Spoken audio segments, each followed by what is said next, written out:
Nuestro invitado de hoy, a Sin Café como Excusa, estudió en la escuela de Cristina Rota y también con Jorge Rines y Julio Fraga. Ha participado en diferentes cortos y series, aunque es un hombre de teatro. En las tablas ha sido protagonista y director de distintos montajes como La comedia de las tentaciones y Tu voz por dentro. Actualmente está imbuido en Felicidad, función de la que es co-guionista y protagonista y que está nominada con 2 premios Max, uno a Mejor Espectáculo Revelación y el otro a Mejor Autoría Revelación. Hoy ha venido a Telón y Cuenta Nueva Homero Rodríguez, bienvenido. Muchas gracias, encantado de estar aquí contigo. Bueno, en primer lugar, ¿de dónde sale Felicidad? ¿Cuándo surge? Pues Felicidad surge hace ya unos cuantos años, yo creo que quizás como por allá por el 2015 puede ser, que bueno, sale con la idea de que queríamos, Cristina y yo, escribir una obra. Y bueno, pues se nos ocurrió escribir la obra sobre lo que estábamos un poco los dos viviendo en ese momento. Y entonces una obra un poco, por un lado, basada en un, digamos, conflicto familiar que tuve yo. Y bueno, un poco basada en ese conflicto, pues luego está ficcionado toda la situación que pasa, pero a través de conflictos que, aunque no son de aquella situación, sí muchas veces son conflictos por los que alguno de los dos hemos pasado en algún momento. Y que son también muy familiares a cualquier parte del público, ¿no? Que le pueden pasar a cualquiera un poco. Sí, la verdad es que yo cuando estaba escribiendo la obra, por ejemplo, pues tenía un poco el miedo de que digo, bueno, estoy hablando un poco de las cosas que me inquietan a mí, de los conflictos por los que yo paso muchas veces en mi día a día, pero a veces me preguntaba, digo, madre mía, ¿le interesará esto a la gente? ¿Se sentirán realmente identificados con lo que me pasa a mí? Y lo hacía con la esperanza de que sí, de que al final todos nos parecemos mucho y nos pasan cosas muy parecidas. Y bueno, afortunadamente luego ya con la reacción del público se ha confirmado que sí. Que en el fondo no somos tan distintos. Sí. ¿Y de dónde surge ese nombre? Porque es llamativo, ¿no? Felicidad, es como... Bueno, sí, la verdad es que en un principio nos pusimos a escribir un poco y tuvo otros nombres al principio, porque bueno, son nombres que le das ahí. Al principio me recuerdo ponerme a escribir y cuando ya llevas unas pocas páginas, de pronto tienes que guardar el fichero y dices, bueno, ¿y con qué nombre le pongo para guardar esto? Entonces pasas ahí por nombres un poco sin sentido.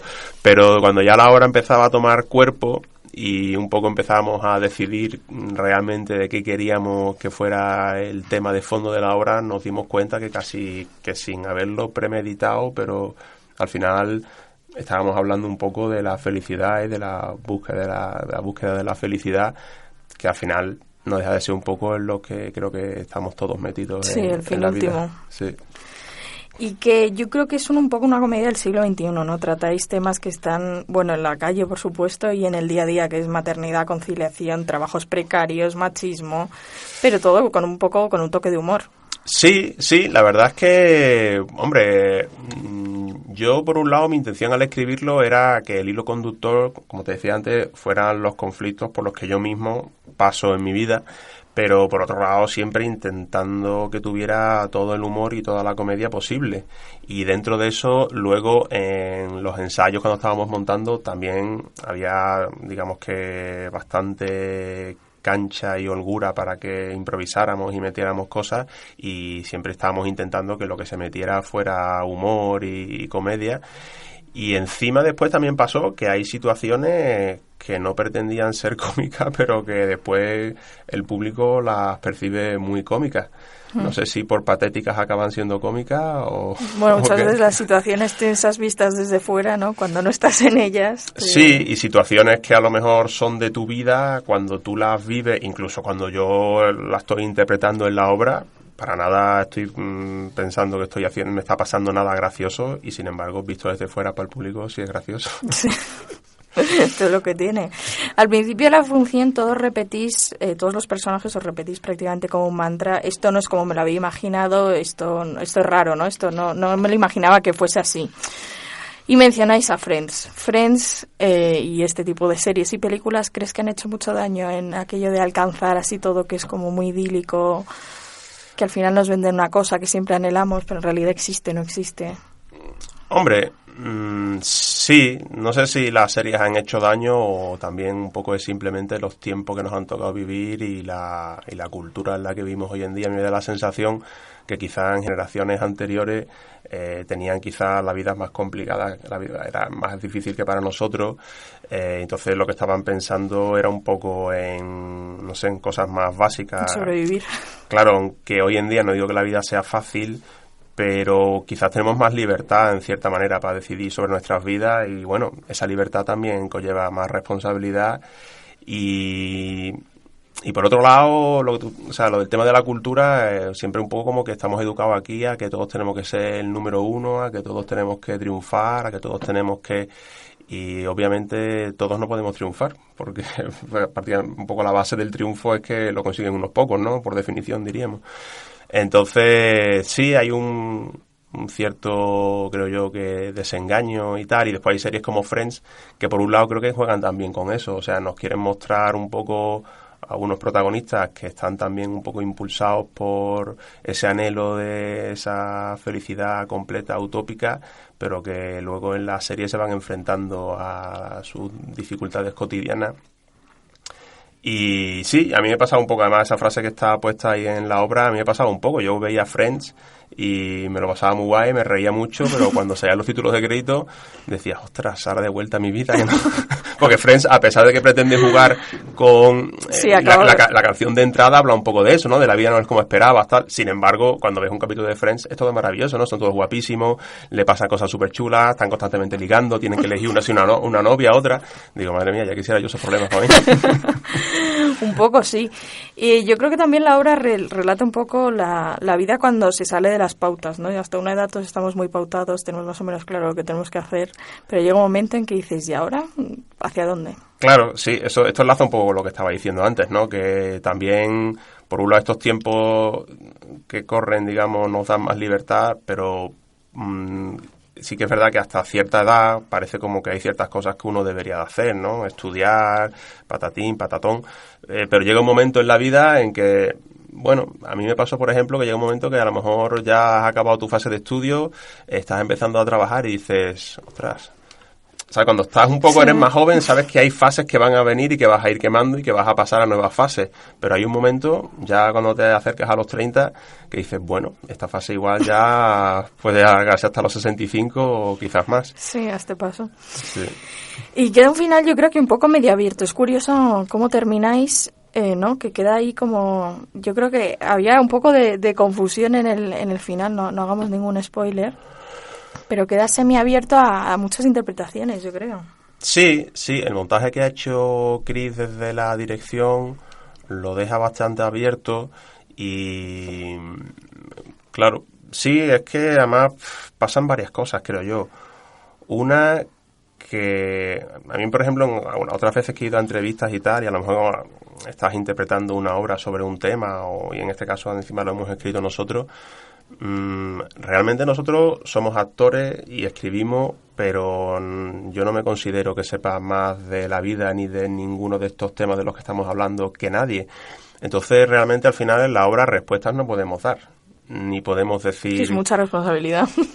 Claro, ¿no? Si yo conociera las respuestas sería el primero que las habría tomado ya. Pero por eso sí, queda abierto un poco porque, bueno, yo no me siento desde luego en ningún sitio como para dar respuestas sobre nada. Y también por otro lado, porque al final la vida un poco también creo que es así. O sea, te pasan muchas cosas, pero después el peso de la realidad te va haciendo tirar para adelante. Situaciones que parece que a veces son muy tremendas, que van a significar una ruptura en tu vida, que van a marcar un antes y un después te encuentras al día siguiente con esa persona por la razón que sea, porque estáis estudiando lo mismo, porque estáis juntos en el trabajo, porque sois familia, porque sois tal, y tienes que seguir para adelante. Tampoco lo puedes hablar o puedes tal, pero muchas veces incluso hablas las cosas, pero bueno, sí. No quiero hacer spoiler. Pero total, que sí, queda un poco abierto por todas estas cosas. Y ahora que hablamos también del final, me parece curioso cómo empieza y cómo acaba la obra. Empezáis hablando entre vosotros, entráis, os cambiáis, seguís hablando entre vosotros, y cuando acaba la obra me llama mucho la atención porque Cristina preguntaba al otro actor que qué tal estaba, ¿no? Como si de repente este es el final y este es el principio. Creo que es una apuesta muy distinta, ¿no? Normalmente entra un personaje, está callado y empieza a hablar ya lo suyo, ¿no? Sí, bueno, esto es una apuesta de Cris como directora. Yo desde mi punto de vista, sí, me parece que es un poco, cuando todos vamos al teatro, está la cuarta pared, ¿no? Que a veces pues hay, digamos, que montajes en los que se rompe y el actor se dirige al público y bueno, y pues no sé si habrá otros montajes donde también los personajes, digamos, los actores abandonan los personajes y son ellos mismos. En este caso, lo que queríamos un poco, a mí por lo menos lo que me resulta interesante es un poco jugar con el público con la idea de que al final estamos en el teatro, pero vamos todos a ver una ficción y es un acuerdo que hay entre el público y los actores en que todos nos vamos a creer que eso que está pasando ahí es verdad. Pero de esta manera, entrando como los actores y hablando entre nosotros como si fuéramos a hacer un ensayo o la propia función, pues lo subrayamos, que eso es una convicción, y después intentamos que realmente lo que está pasando en el escenario nos esté pasando de verdad. De manera que un poco rompemos ese acuerdo que hay entre público y actores al principio, pero intentamos luego, durante la función, digamos que revalidarlo como siempre se hace o se intenta hacer en el teatro, ¿no? De manera que lo que pasa en escena esté pasando de verdad. Sí, justo. Pero es muy muy buena opción, la verdad que me pareció muy curioso, no lo había visto nunca en el teatro y es una manera muy, no sé, decir que estos somos nosotros y os venimos a presentar tal cosa, ¿no? Sí. Bueno, ahora que hablamos ya después del repaso que hemos dado a la obra, estáis nominados a 2 premios Max, menudo honor.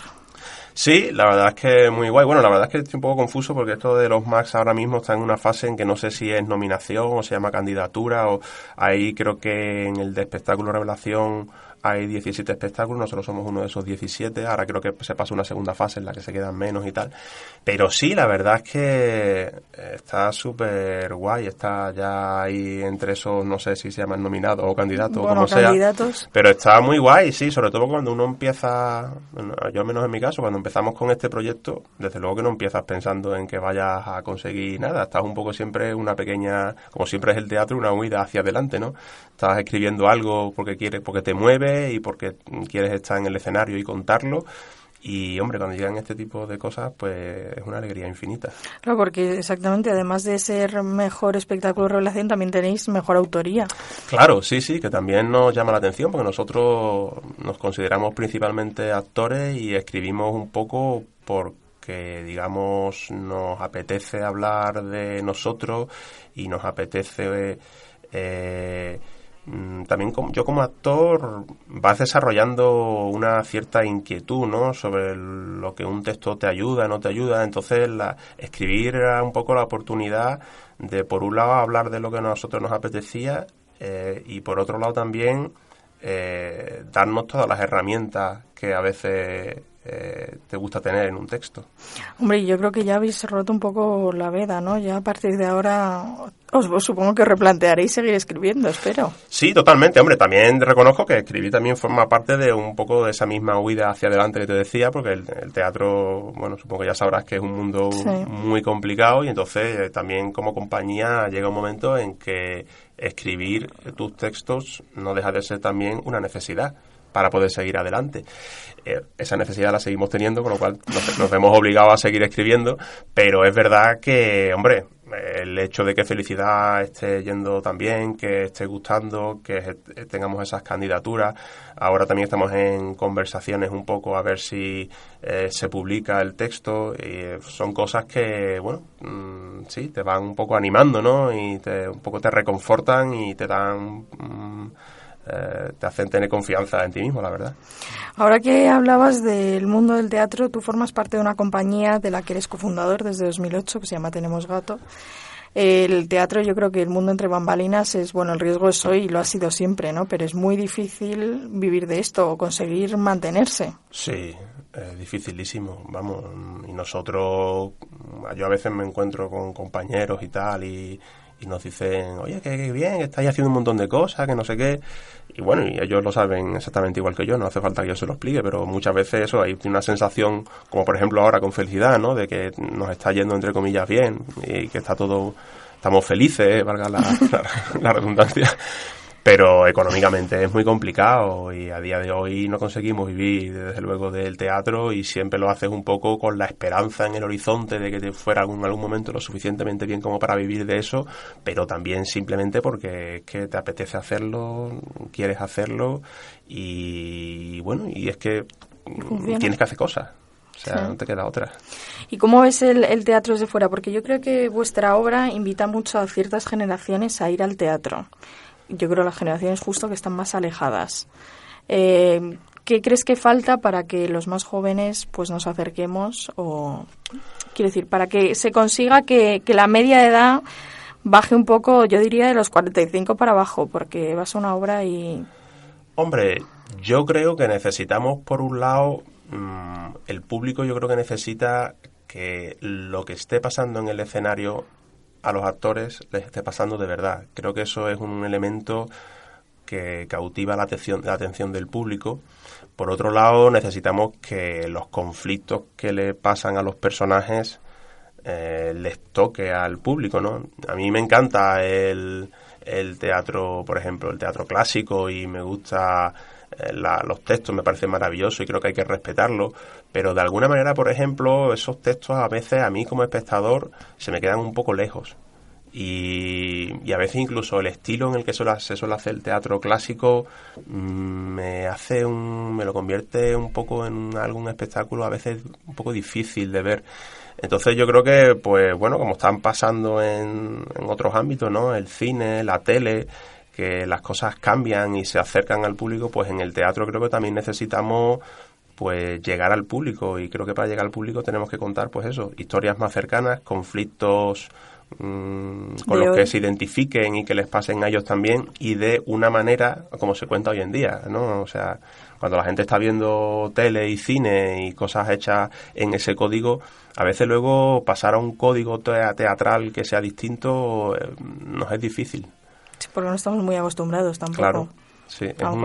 O sea, está muy guay, ¿no? Con esto no pretendo, desde luego, ni desprestigiar el teatro clásico, ni decir que no tengan que hacerse, pero es un producto, digamos, que me parece muy cultureta. Y eso que yo ya en Felicidad nosotros nos considero en cierta manera culturetas, ¿no? Porque no hacemos tampoco un teatro así... comercial. Súper comercial, ni... Bueno, ni súper...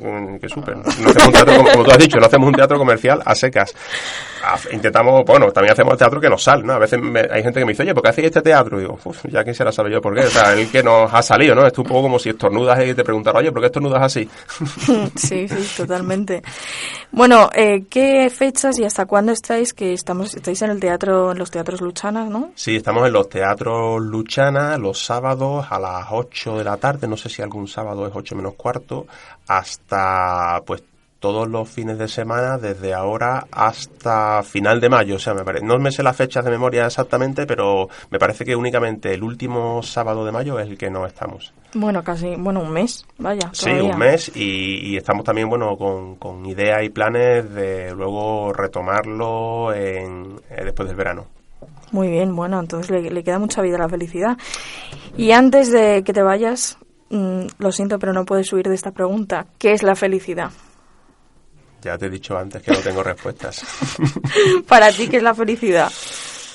Pues no sé, para mí la felicidad me parece que un concepto un poco idealizado que tenemos todos y en cuya persecución, digamos, que estamos en nuestra vida constantemente y en cuyas dificultades, o sea, las dificultades que hay en alcanzar esa felicidad, pues nos van un poco, son el motor de nuestra vida diaria. Pero, como te decía también antes, pues creo que, no sé, culturalmente me parece que igual hoy en día tenemos un concepto de la felicidad que a veces puede ser demasiado inalcanzable, ¿no? Sí, un poco. Idílico. ¿Qué es la felicidad? Pues no sé, pues ya te digo, eso por lo que luchamos, que a veces se consigue, creo, en momentos pequeñitos, pero que inevitablemente por cómo es el ser humano y por nuestra naturaleza, que yo creo que siempre queremos más y que nunca nos conformamos, es una cosa que cuando la consigues, como un espejismo, ¿no? Bueno, no es exactamente un espejismo porque a veces llegas y la tocas. Pero muy poco tiempo. Sí, creo que dura poco. Pero bueno, si no fuera por la felicidad que hacíamos aquí, ¿no? Claro, y además nunca, yo creo que si todo el rato viviésemos en ese estado de felicidad permanente, no sabríamos lo que es. Claro, ¿no? Sí, es como si fuéramos inmortales, ¿no? Claro. Si fuéramos inmortales, ¿para qué íbamos a mover un dedo? Si siempre podíamos hacerlo dentro de 500 años, ¿para qué voy a hacerlo ahora, no? Sí. La muerte y la felicidad quizás son el gran conflicto de la vida. Sí, te pone en marcha. Claro. Bueno, nuestra sección se llama Sin café como excusa, así que ahora me gustaría que me dijeras con quién te tomarías un café sin dudarlo. Puede ser hipotético totalmente, quiere decir, puede ser un personaje antiguo, hoy o... Hombre, pues me alegro que me hagas esta pregunta. Pues mira, precisamente ahora he acabado yo de escribir otro texto que está basado en un poema de Alfred Lord Tennyson, un poeta inglés del siglo XIX, y que hace una versión en este poema sobre la historia de Ulises, que a su vez, o sea, una versión sobre la versión que a su vez hizo mi tocayo Homero. Y entonces yo que ahora, claro, al escribir le das muchas vueltas al poema, de tal cual, y entonces pues me gustaría tomarme un café con él, con Tennyson, y hablar un poco sobre el poema, lo que pretendía decir, ¿no? Pues, un poco cuando haces imagínate, un poema escrito hace ciento no sé cuántos años. Pues, y es un poema que a mí me resulta muy inspirador y que a pesar, por ejemplo, de todas estas cosas que hemos estado hablando antes de las cosas clásicas frente al día a día, a mí es un texto que podríamos considerar clásico y sin embargo me resulta muy inspirador para mi día a día. Y bueno, también es un ejemplo de que las cosas clásicas quizás solo necesitamos un poco darle una visión nueva, refrescarlas, no respetarlas tanto. Yo en mi texto intento hacer una versión un poco más cercana y más... O sea, mi obra, digamos, incluye, sí, además de estar inspirada en ese poema, incluye una versión un poco adaptada de ese poema, ¿no? Y bueno, pues eso, me encantaría tomar un café con Tennyson. Bueno, espero ver esa obra en las tablas próximamente. ¿Y habría alguien con quien no te tomarías un café? Hombre, no me tomaría un café con los de La Manada, por ejemplo. Mira, muy bien. Ni un café ni nada, vamos. Ni los buenos días. Sí. Pues nada, con esto nos quedamos con felicidad. Espero que estéis mucho más tiempo en los teatros Luchana y bueno, donde podáis, allá donde podáis, pues a llevar la felicidad, nunca mejor dicho. Bueno, o a intentarlo. Sí, una responsabilidad muy grande, pero nada. Una hora de felicidad. Sí, encantado de estar aquí contigo, Elvira, y muchísimas gracias. Gracias.